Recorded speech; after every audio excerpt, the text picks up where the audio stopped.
Sa loob ng mahigit 5 dekada, ang mga tubong ito ang nagbigay kabuhayan sa ilang komunidad sa Quezon. Mga tubong naglalabas ng isang kakaibang klase ng likido. Nagiiwan ng maputing langis sa tubig, malagatas sa unang tingin, ngunit masangsang kung amuyin. Pero may kasabihan, walang masangsang sa sikmurang kumakalam.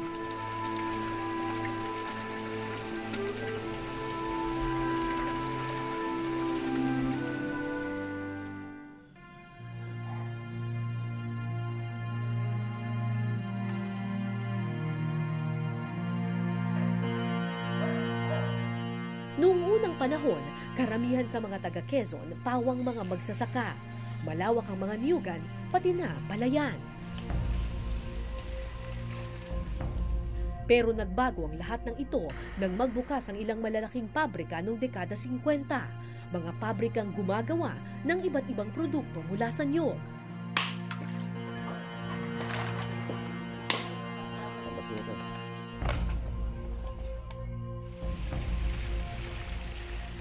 Noon din unang nakita ng mga taga Quezon ang kakaibang likido na itinatapon ng mga pabrika. Namuti ang ilog dahil sa palutang-lutang na langis. Noong unang panahon, parang may lumulutang na langis. Ang ginawa nila, inipon nila. Yung langis? Yung langis. Kinuha sa ilog? Kinuha sa ilog. Nilagay nila sa drum. Oo. Tapos nang nilagay nila sa drum, at sabi nga sa akin, yung ginawa ng iba kong kamag-anak, nagharap ng buyer. Balita ko taga San Pablo yata. San Pablo. Taga San Pablo? Noong unang yun. Oo. Na kumukuha ng langis.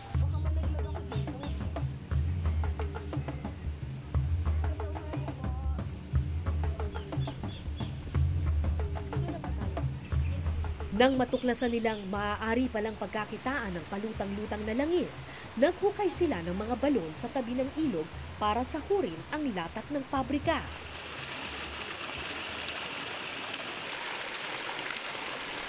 May mga tubo dito, tapos ito yung lumalabas din sa tubo. Parang pag sa unang tingin, parang tubig na may sabon or parang buko juice. Pero, sama pala ng amoy nito. Pag inamoy mo siya, para siyang suka, para siyang panis na sabaw ng nyug. Sama ng amoy. Kasi habang tumatagal, umaasim siya. Pag naipon siya dyan, yan, lumulutang. Saan galing ito? Sa pabrika. So ito ngayong sinasalok ni Juan, ano na to ngayon? Ay, bakit ang lapot? Sobrang lapot naman ito. Oh, mas mabaho yan kaysa dito. Ang sama ng amoy. Kapa, kung tawagin nila ito, isang malapot na putik na may nakakasukang amoy. Noong umpisa, hindi ko kinaya. Sabi ko parang ayaw ko na, parang gusto ko na sumuko. Bakit? Sabi ko, parang hindi ko kaya ng baga ko ito, baho. Oo. Pero nung magtagal-tagal mga 1-2 linggo, parang nawawala ng baho sa akin pang-amoy. Parang pangkaraniwan na. Parang pangkaraniwan na lang. Oo. Eh di tuloy namin ang aming hanap buhay. Mas maganda po magyapak. Minana ni Edwin ang pagkakapa mula pa sa kanyang mga ninuno. Araw-araw lumulusong siya sa maputik na balon para sumalok ng nabubulok na latak ng pabrika. Iniipon nila sa malalaking balon ang latak. Maghihintay ng ilang araw hanggang mapanis at bumaho ito. Okay. Di Tapos, finish lang, nasa finish lang Nandito na siya. Oo. Finish lang. Ito na ngayon ang sasalukin natin. Kasama ko natin ngayon. Ano karami ganito? Dahan-dahan ka mapag masilaw. Ganyan lang. Yan. Basta yung pinakamabantot lang. Oo. Yan. Kung tutuusin, madali lang ang lumusong at sumalok ng kapa. Yan ay kung matatag ang iyong sikmura. Makalipas ang ilang minuto, Yun lang na ulan na. Umuulan! Kailangan bago umulan ay maubos namin yan. Hindi pwedeng umulan kasi pag umulan, Pag umulan, madadalang at nalusaw at bumaha ng malaki, tapo na siya. punta sa mata ko. Ang hapdi! At di sa mata to, kukuha ko siya ng ano kaman.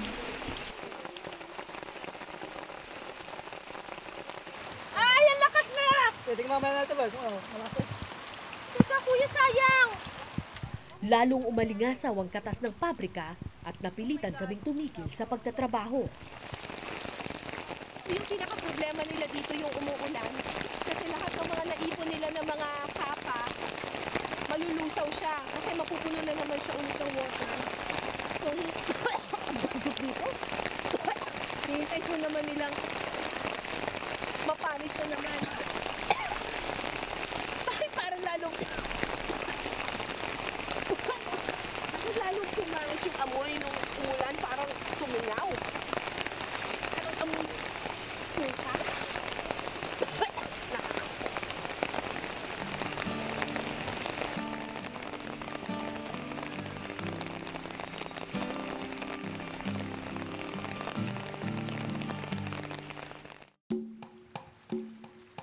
Nang tumila ang ulan, balik kami sa pagsalo. Yan lang, yung ibabaw lang.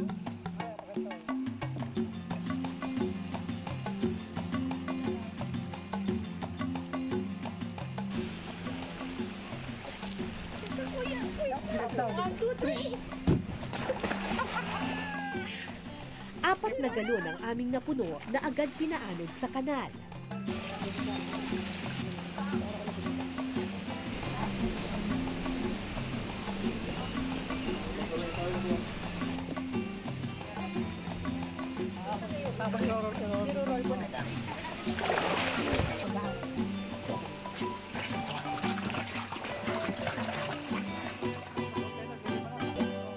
So makikita ninyo, over time, bumababa yung tubig tapos umaangat yung langis. Ang ginagawa ng mga tao dito, niluluto to. Para tuluyang humiwalay ang langis, 3 oras na niluto ang kapa sa mainit na apoy.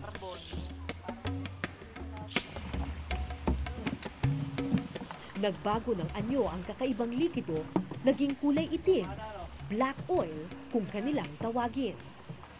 Yung pagluluto, yun ang pinakamahirap, yung pinaka-finish line. Oo. Yung pag-iipon okay lang eh, tsaka yung parang pinapawisan pa, paggamot pa sa ehersisyo pa yun eh. Oo. Pinakamahirap yung magluto. Kasi po, Mainit ang hulab, mainit sa katawan. oo. Delikado pa sa pagbabalot, may pagkabanli pa.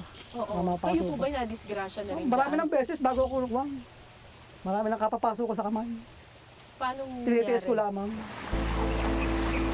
Pero para makuha ang purong-purong langis, kailangan itong idaan sa isa pang proseso. Tapos, ano nang gagawin ngayon?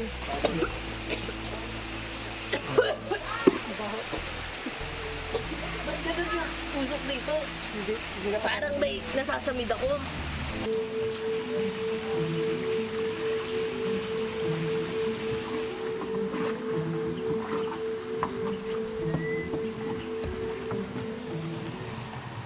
May kasabihan, ang latak ng ilan, maaari pang pagkakitaan.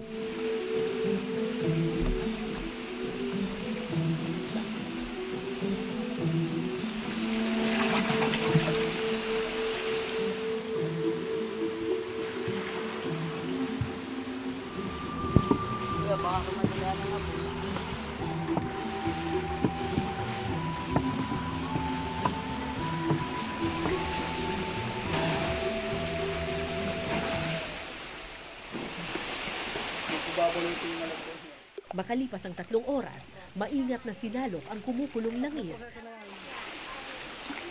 at isa-isang binalot sa sako.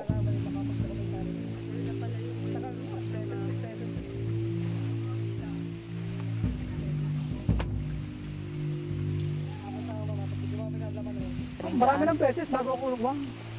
Marami nang kapapasok ko sa kamay. Paano Tinitiis ko nangyari? lamang. Paano nangyari? Pagbabalot kasi meron kasing katabi ng bababalot, meron kasing may sa aksidente na, Oo. sobrang pagod mo, nabibitawan mo na. Pagbalot kong ganon, pagtihalang ganon, bumuka na sa ako. Naku! Hindi ko malap dito. Yun ang first time kong ano, Ang init nun. mainit. Mainit pa sa kape. Eh syempre, bagong kuluyo na langis eh. Nang matapos ng balutin sa sako ang black oil, Tapos pipigaan na niya ngayon para, kasi 3 yung components pa na laman nito eh. Meron siyang latak, yung parang solid part, tapos meron siyang tubig, tapos meron siyang langis. Dito sa proseso na to, mahihiwalay, maiiwan dun sa sako yung latak at ang lalabas lang yung tubig at saka yung langis.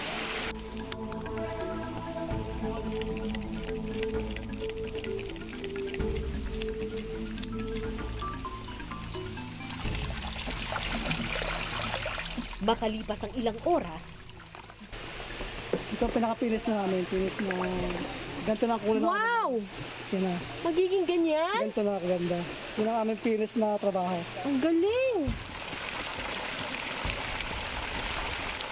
sinong mag-aakala na ang nabubulok na latak ng pabrika maaari palang maging langis, black oil kung tawagin nila ito. Kada isang drum ng black oil maaaring ibenta ng 2,700 pesos.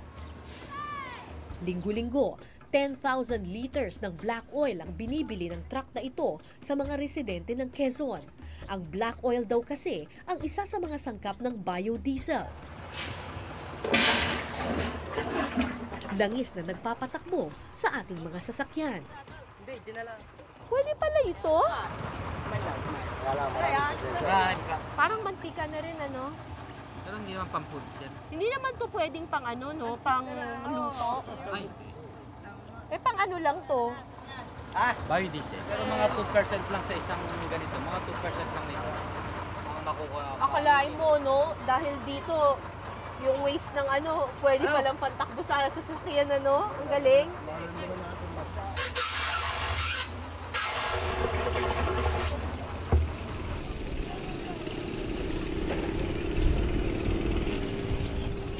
Di kalayuan sa aming kinalalagyan, isang malaking mansyon ang matatagpuan sa gitna ng kapahan. Malalaki ang haligi, makintab ang sahig, magagara ang mga kagamitan. Pero hindi ito ang tunay nitong yaman. Ang tunay na ginto ng bahay na ito ang ilang bote ng langis sa bungad ng kanilang tahanan.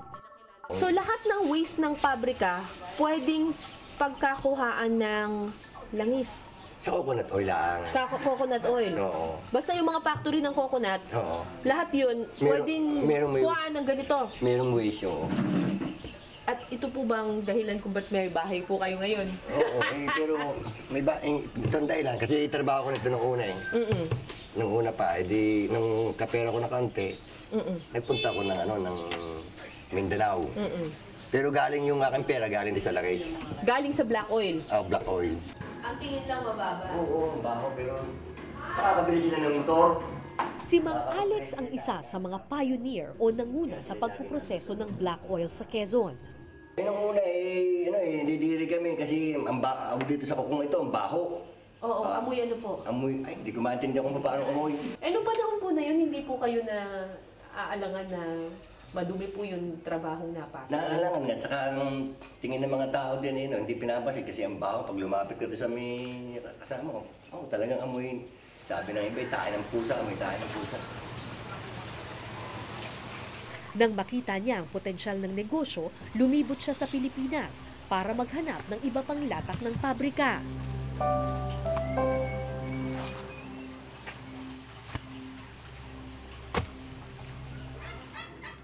Grade 6 lamang ang tinapos ni Mang Alex, pero dahil sa black oil, isa na siya ngayon sa pinakamayaman sa kanilang lugar. Tatag ng sikmura at pagod lang ang puhunan.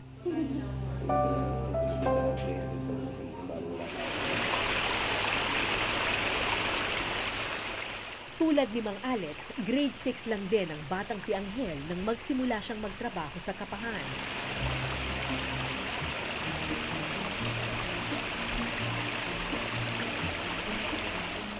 Pero kung si Mang Alex pag-asenso sa negosyo ang hangad, ang batang si Angel, pagtakas sa mundo ng kapahan ang inaasam. Ano ba pinag-iipunan mo? Ito po yung pag-aaral ko sa susunod na taon po. Bakit? Anong sa susunod na taon? Kasi po tigil po ako ngayon.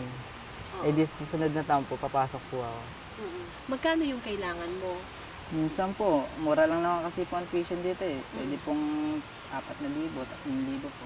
1 year na po yun.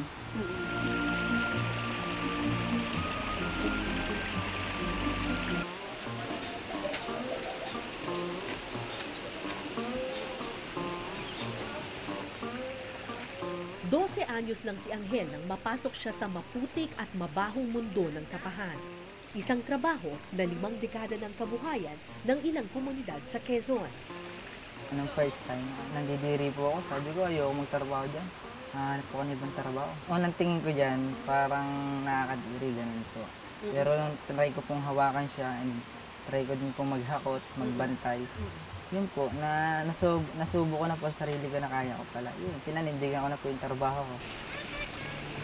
Madali lang naman yung trabaho eh. Yun nga lang, hindi talaga maganda yung amoy. Para siyang bulok na... Basta nakakasuka.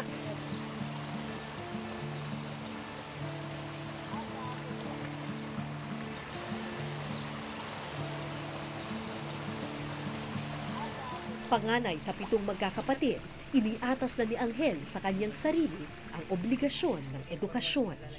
Hindi po na po ako. Para po next year, may pera na pang tuition. Kasi hindi kaya din ni mama tsaka ni papa. Ay hindi po ko nahin yun ng sa kanila.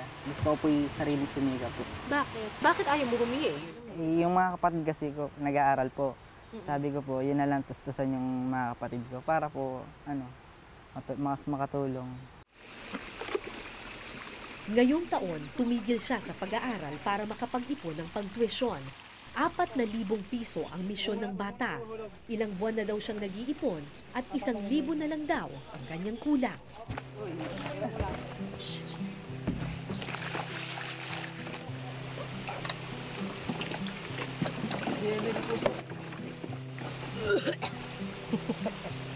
Yes ka lang.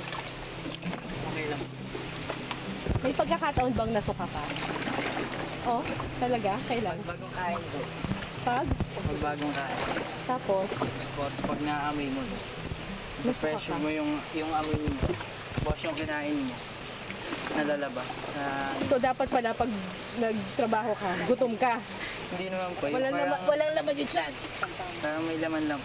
Konti lang yung laman ng tiyan mo. Kada drum ang bayad sa kanila. Mas maraming kapa, mas malaki ang kita. Ito yung kapa na ilang araw nang inimbak dito sa drum. So medyo malapot na siya. Kasi yung tubig niya nawala na. Hindi ko ma-describe yung amoy niya eh. Para siyang panis na... Para siyang bulok na suka. Pero hindi nagpatalo sa kanyang sikmura ang bata. Sadyang mas matimbang kasi ang pangarap. Pangarap na makapag-aral at tuluyang makaalis sa mundo ng kapahan. Ano bang gusto mong trabaho? Sana po, electronic. Anong electronic? Yung parang magagawa po siya ng kasi po nagkuha po ako ng TESDA. Oo. Itong auto diesel mechanic. Oo. Yun po. Mekaniko? Opo. Gusto mo maging mekaniko? Sana po. Yun ang gusto mo. Kaya ka nag-iipon? Pagkatapos salukin ng kapa, isa-isa naming pinalutang sa kanal ang galon papunta sa lutuan. Yun nga lang, kung mabaho na ang kapa, di hamak na mas masangsang ang amoy ng maduming kanal.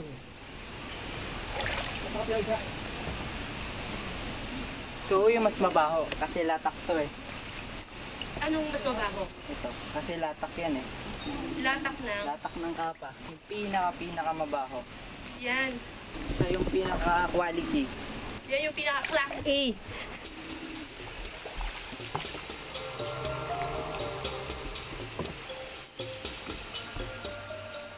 Hapon na nang makapuno kami ng 8 galon ng kapa.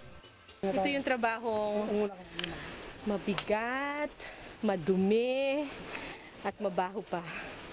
Sana na lang malaki yung kita.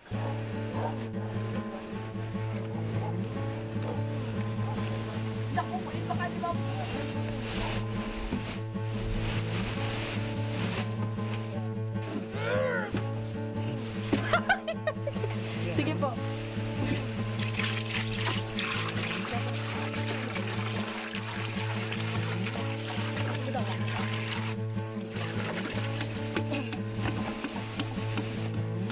Sorry. Sorry po.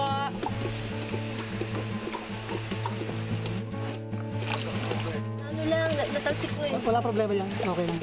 Gaano man kadumi at kasangsang ang amoy, bawat patak nito mahalaga. Sayang. Sayang. Maingat na kinuskus ni Angel ang kanyang mga kamay at paa. Pero di matanggal ang amoy ng kapa. Dumikit na ito sa balat at mahirap nang alisin. Tulad ng kabuhayang 50 taon nang naging mundo ng mga taga rito. Hindi ko papamahal ng kapahan ko. Dahil nadarasan ko ang hirap. Di baka sakali sa magiging anak nila, magiging apo ko, baka sakali. Doon na lang. Pero yung mga anak niyo, Sa mga anak ko, hindi ko pamamana. Gusto ko sila magtapos. gusto niyo, Igagapan ko sila sa pag-aaral, hanggat kaya ko. Walang magulang ang gustong imulat ang mga anak sa mabaho at maduming mundo ng kapahan. Pero hanggat mailap ang pangako ng edukasyon, ipapamana nila ito hanggang sa susunod na henerasyon.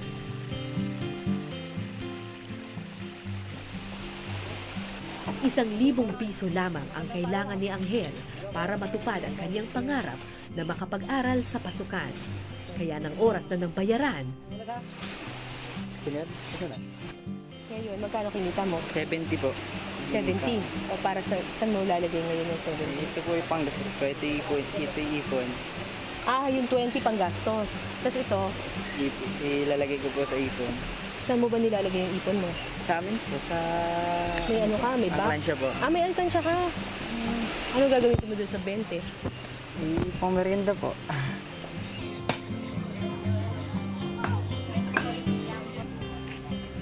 tahimik na tinanggap ni Angel ang 70 pesos na kinita niya sa maghapon.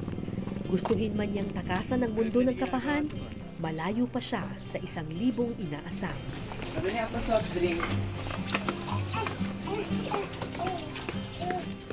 Sa ngayon, kailangan niya munang makontento sa soft drinks at biskwit. Ako po si Cara David at ito po ang Eyewitness.